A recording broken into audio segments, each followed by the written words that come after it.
Welcome.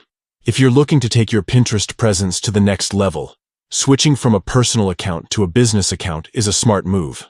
Whether you're an entrepreneur, a content creator, or just want access to Pinterest's powerful analytics and advertising tools, making the switch is quick and easy. Today, I'll walk you through each step so you can upgrade your Pinterest experience in just a few minutes. Let's get started. First, open the Pinterest app on your device. Make sure you're logged into the account you want to convert.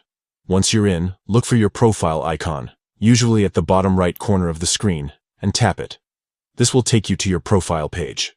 Next, find the gear icon or the three dots in the top right corner. Tap on it to open your settings. Here, you'll see a list of options to manage your account. Scroll down until you find Account Management. Tap on Account Management to continue. Now, you'll see an option that says Convert to Business Account. This is the feature that allows you to unlock business tools like analytics, ads, and more.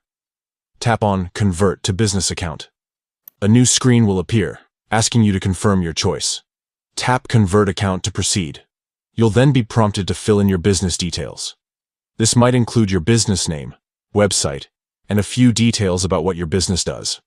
Take a moment to fill these in accurately, as this information helps Pinterest connect you with the right audience. Once you've entered all your business details, tap Done. That's it. Your Pinterest account is now a business account. You'll instantly gain access to features like analytics, the ability to run ads, and more ways to grow your brand. Switching to a business account opens up a world of opportunities on Pinterest. If you found this guide helpful, don't forget to like and subscribe for more tips on making the most of your favorite social platforms. Thanks for watching, and see you next time.